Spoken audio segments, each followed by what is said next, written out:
Newsroom.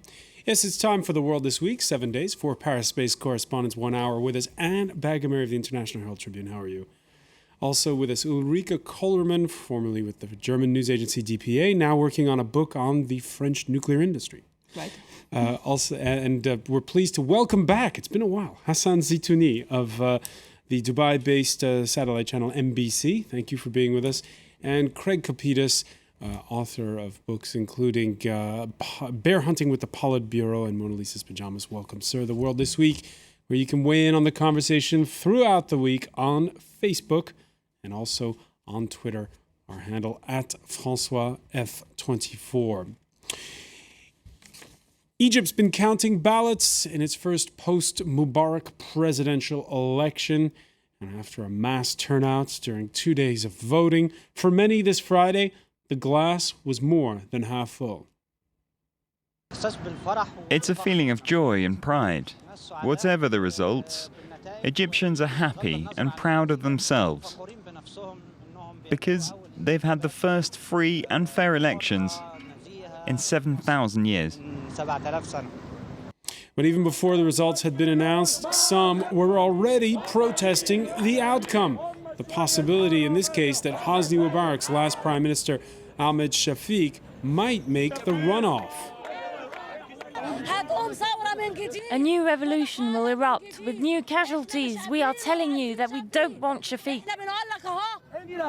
This rally aims to say that we refuse Ahmed Shafiq. We refuse Ahmed Shafiq as ruler. All the people will be united against Shafiq.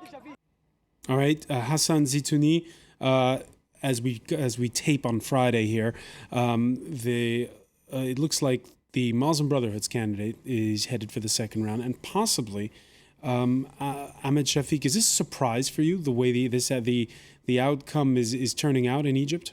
No, not at all. I think the military are not going to let power just go off like that easily. I think they will still hold on to it. They control the situation very well, and I think they will impose their candidate. Hold on a sec. Are you suggesting that there's been ballot stuffing, that the military has already tampered with the outcome? Yeah, I think this is what has been happening. I don't think that it will be easily. They will easily relinquish power and just let it go. I think they will try to use Shafiq to remain in power by saying that Egypt needs a transitory period, 5 years, to assess the situation properly before we have a real democracy in Egypt. However, the Egyptian people are not stupid anymore. I think this is a very interesting test not for the Egyptians or for the election in Egypt, but for the Arab Spring. If it fails in Egypt, this is the main country in the Middle East. If this test fails, I think it will have bad consequences on Arab Spring in the Arab world as a whole. So let's hope that probably he will go to the first round. He will pass this first round, but he won't win the second round. That will be a signal from the military saying, we are here, we are watching, we can allow a little bit of democracy to go through, but we are not going to give you power just like that. I think that's what's happening.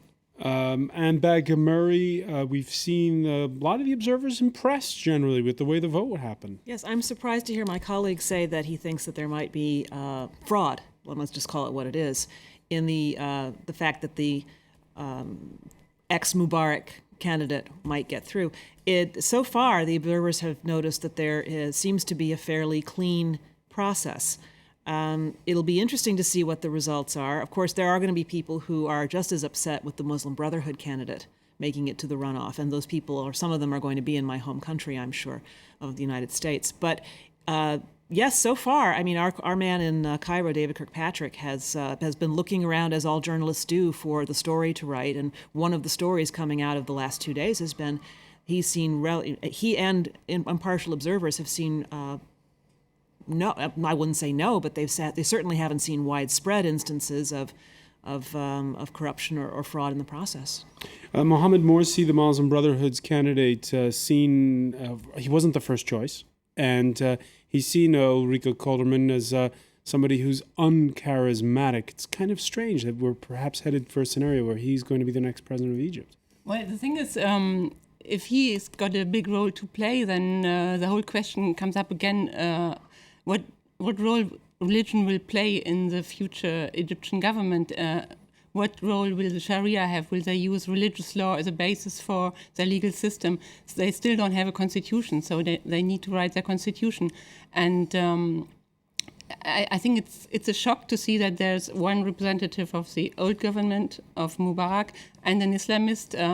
It would have been easier to digest for the West, I would say, if Amr Moussa would have been first choice, because he's experienced, he's some international experience, but they have big problems ahead. But on the other hand, it's a step forward, like something like the TV debate was a sensation in Egypt. It's something that had never happened before, so you can also see it as a big step ahead.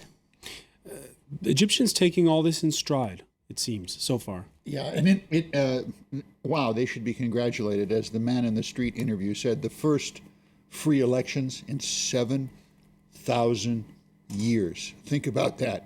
Do you think they pulled it off okay? I thought they did remarkably well. The only joker in this deck, I believe, is the United States, who is scared to death of the Muslim Brotherhood, scares the bejesus out of them. And this is the problem with democracy in America. If the Egyptian people do elect the Muslim Brotherhood as the rulers of the country, the democratically elected rulers of the country, well, too bad. You know, they wanted democracy, and that's what they're getting. The Brotherhood, the Muslim Brotherhood, are part of the regime. They haven't led the revolution. They didn't ask for the chance to take place they sided against the revolution when it took place. They are part and parcel of the regime. So if they win, it's not a surprise for me. But let's not put a glossy picture of it over this election. It is not a clean election. It is the poorest country where you can easily buy votes. You can easily bribe people. I have been in Egypt. I have covered previous elections. When you go to the rural areas, when you go to these poor areas, you can easily buy vote. And that's what this candidate of the army, Shafiq, has been doing. The votes have gone from $35 to $90. And you cannot hide the fact by your correspondent saying, oh, it is the cleanest, or someone in the street saying this is the first free. Of course, it is the first time we saw this vague of people, these numbers queuing, but it doesn't mean that it is a clean election.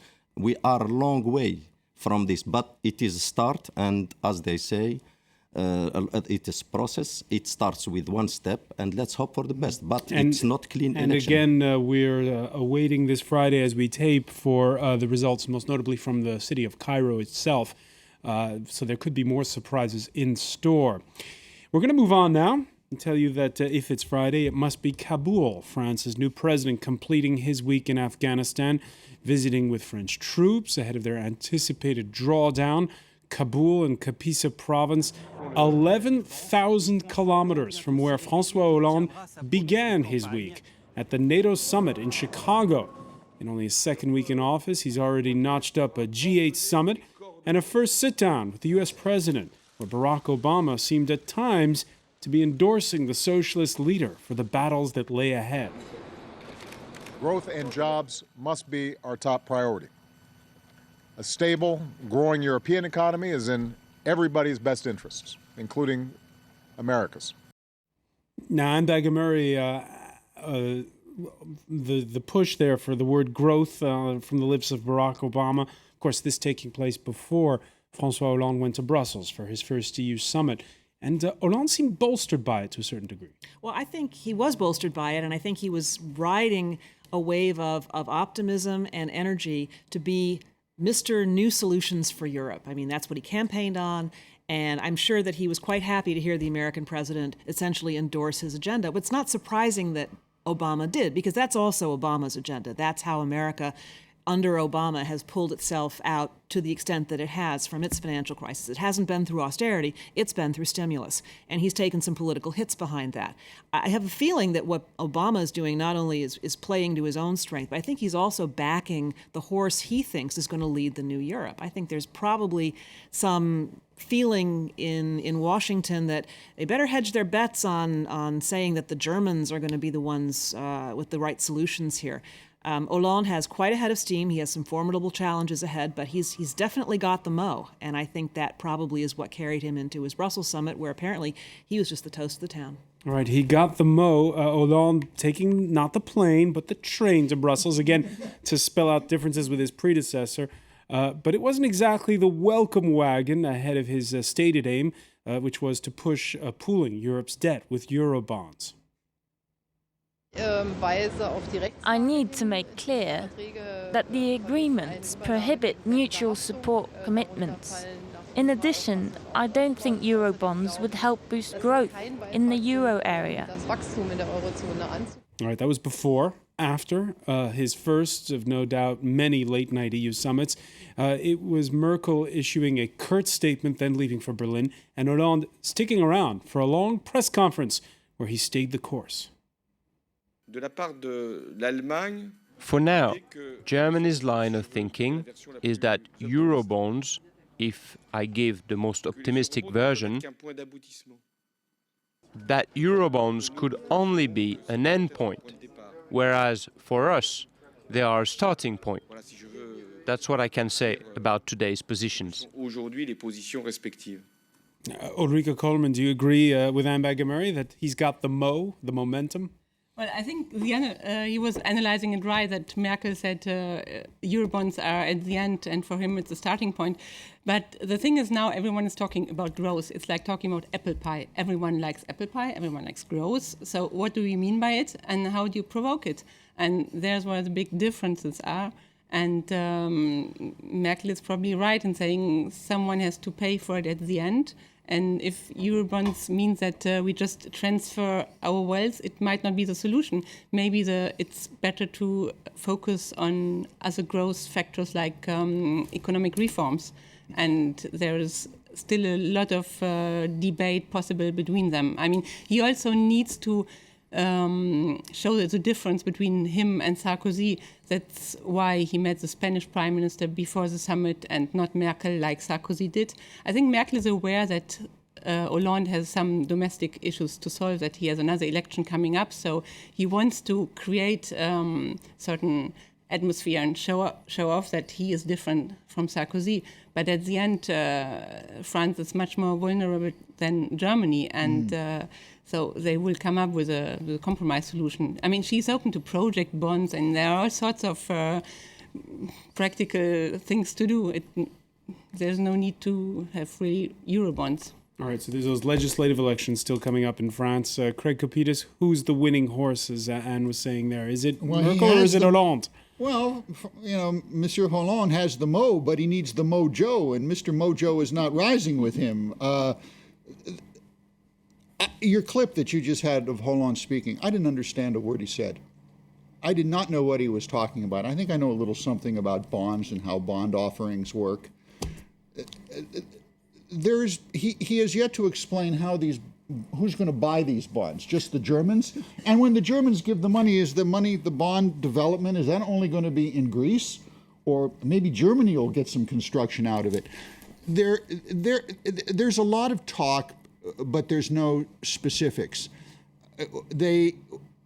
Let's go to this Eurobond thing, because this is the phrase of the week. Who is it in Monsieur Hollande's Ministry of Finance who has the job of coming together what is known as a bond offering? They will, obviously, if they're doing their job, they're going to have a piece of paper there that outlines what these bonds are going to do. Well, I would certainly like to see them. And part of any bond offering will tell you who the investors are, which bank or which governments would be offering the bonds. Is it J.P. Morgan? Now, let's say there is a bond offering, which won't happen because there's no money for it, but let's say there is. Let's say the bond is for 1 trillion euros. Well, Is Germany going to come up with that 1 trillion? All right, let's say Germany comes up with half of it. Do you know any investor in the world right now who would invest in Eurobonds, which is a euphemism for let's save Greece? They're not there. Look what happened with Facebook. They're just not there. So if he's going to speak Eurobonds, let's see the meat. And we haven't seen it. And Dagmar? I can't but agree with what you just said. There are any number of proposals about how these would work. It's interesting to me. I was actually on vacation for about 2.5 weeks when the second round of elections took place, and the swell of momentum for Eurobonds as a topic of discussion came up. And I remember there was chatter about this even 6 months ago as a possible solution for the Greek crisis. I mean, how long have we been dealing with the Greek crisis and trying to find a way to figure it out? It came up then, and it was pretty quickly shot down. Now, all of a sudden, the new president of France is talking about it, and everybody's talking about it. It's an interesting idea. But if you take a look at the ways in which these kinds of instruments could be constructed, there are about 27 of them, which is about the same number as in the EU. It's insane to think that just because the new president of France says we should talk about Eurobonds and we should do these, and others are saying yes, yes, because they're desperate for a solution to this crisis after 2 some odd years, that it's going to happen. Also, to Craig's point, who's going to buy these? Who's going to back them? I mean, France is not the strongest country in the Eurozone, and a review of France's finances that will be taking place over the summer is bound to show that. Even the prime minister, even Hollande's prime minister said, there are some shadows that need to be shone a light on. So if even the prime minister is saying that the French budget is going to hold some negative surprises, I don't see how the French president is going to be able to put his money that it doesn't exist where France's mouth is. All right, it's not just France that has to put its money where its mouth is. When we return in the world this week, we'll pick up on this point and look at some of the other issues making news, including the issue of that initial public offering for Facebook, which didn't go as expected. Stay with us.